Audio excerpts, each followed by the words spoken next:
Hello everybody. So in this video we're going to begin with chapter 3, sequences and series. And here are the learning objectives for this chapter. So by the end of this chapter, you should be familiar with arithmetic sequences and series, sums of finite arithmetic sequences, geometric sequences and series, and sums of finite geometric series. Sigma notation as applied to arithmetic and geometric series, and applications such as compound interest, depreciation, and population growth. So we will begin with section 3.1, sequences. So here we have an illustration of a sequence. You can see that the squares are incrementing in a way that carries a pattern. Now, let's take a look at the notation. So notice that this here, we could say that F1 is equal to 1 square. So this is what's called a term of the sequence. So this would be the first term of the sequence. And notice that it has an index, which indicates, this is the index, which tells us which term it is. So this is the first term, which equals to 1. Then notice that we have the second term, and this term is equal to 3. Then the next term, which would be the third term, is equal to 5. And then the fourth term is equal to 7. And the fifth term would be equal to 9. So you notice that there is a pattern. So sequences are patterns. The next term of this sequence would be 11, because we see that there's a pattern of each number or each term incrementing by 2. So in general, we can say that A with an index n is the nth term. The nth term. Now this is just to say any term. And then if you have A sub n minus 1, this is the term before the nth term. And if you have A n plus 1, this would be the term after the nth term. For instance, if we have A sub 10, this is the 10th term. And then A9 would be the term before it, and A11 is the term following it. So now we will work on example 3.1, and it says find the first 5 terms and the 50th term of the sequence B sub n such that the nth term is equal to 2 minus 1 over n. So this works very simply, just like a function.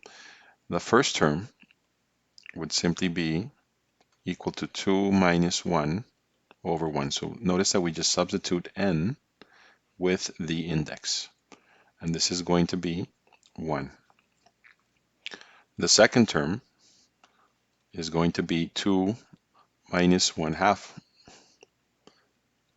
and this equals 3/2. Or, if you prefer, 1 and 1/2. The third term would be 2 minus 1/3, and notice that this would be 5/3, and 5/3 are 1 and 2/3. The fourth term would be 2 minus 1/4, right?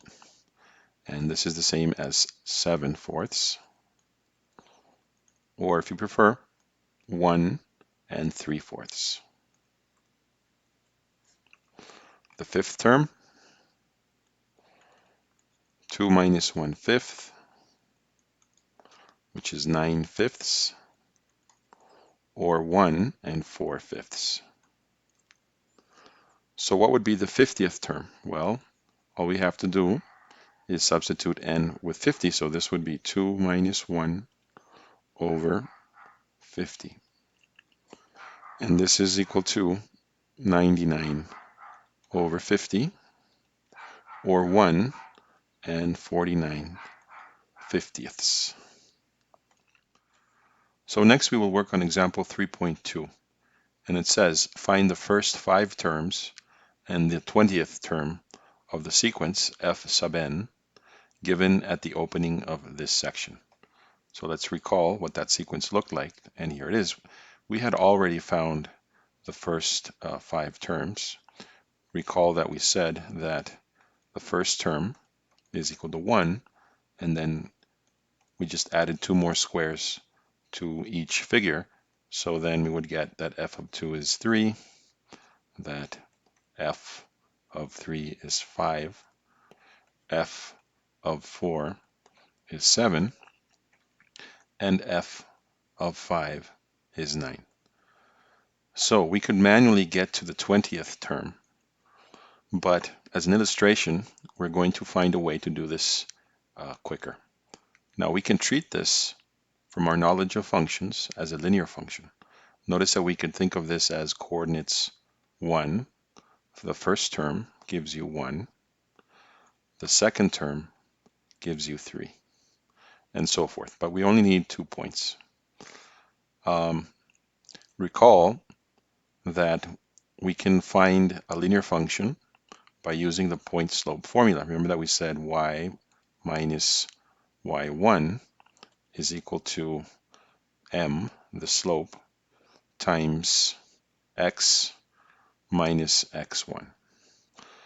But now we're going to put this in terms of sequences. So instead of y, we're going to say f sub n minus, and here we have this, right?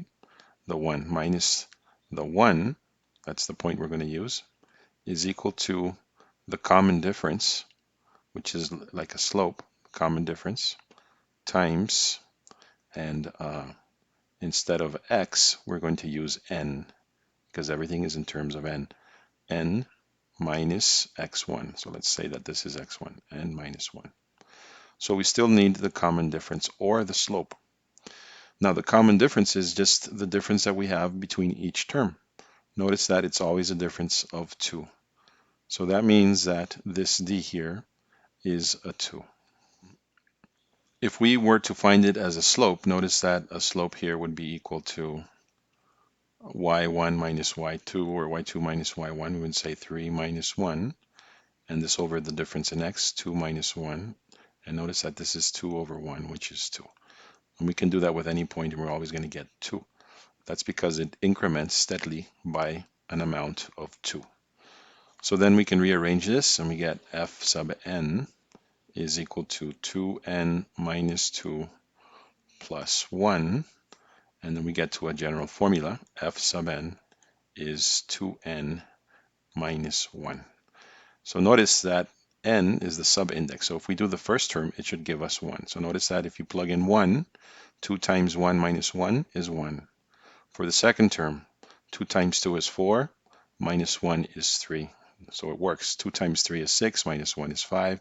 2 times 4 is 8, minus 1 is 7. 2 times 5 is 10, minus 1 is 9. So now we are ready to find the 20th term, because that would be f with an index of 20, and that just means 2 times 20 minus 1. So that means that the 20th term is 39. Okay, so here we are on the last example of this video, example 3.3. And it says, a 180-liter bathtub contains 50 liters of water and is being filled at a rate of 10 liters per minute. Part A, how much water is in the bathtub after 5 minutes? So they're talking about a bathtub, right? So let's suppose this is a bathtub, and the bathtub itself has a capacity of 180 liters. It says that it already contains 50 liters of water. So there's already 50 liters of water. And it says that it's being filled at a rate of 10 liters per minute. So let's think of this as a function, but we will write it in terms of a sequence. So we're talking about liters per minute. So liters per minute, right? How many liters per minute would be added to the bathtub. We have to take into consideration that it already has 50 liters. So we have to say 50 plus, it says a rate of 10 liters per minute. So that means 10 times m, right? 10 liters per minute, and you already had 50 liters. So the question is, how much water is in the bathtub after 5 minutes? So that would be L of 5, and that would be just 50 plus 10 times 5, and this is going to give us 100 liters. So that means that after 5 minutes, we would have 100 liters. Part B, when will the water flow over the top of the bathtub? So remember that the bathtub has 180 liters. That means that 180, when is 180 going to equal 50 plus 10 times m, right? Because this is the rate at which it's being filled.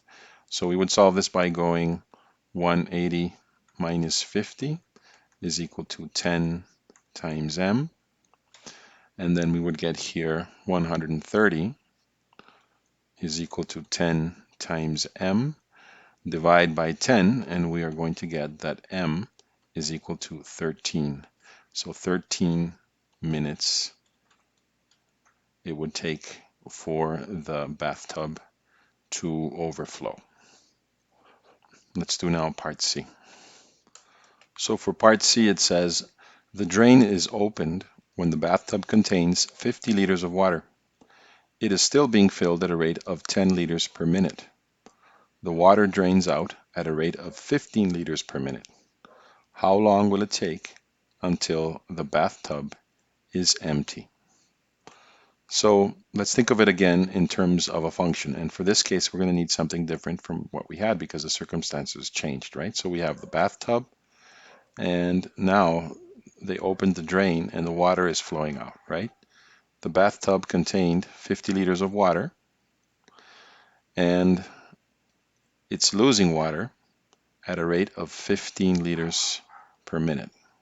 So the water is flowing out at that rate, but at the same time it says that it's being filled. So there's a pipe here, and it's being filled with water at a rate, it says, of 10 liters per minute.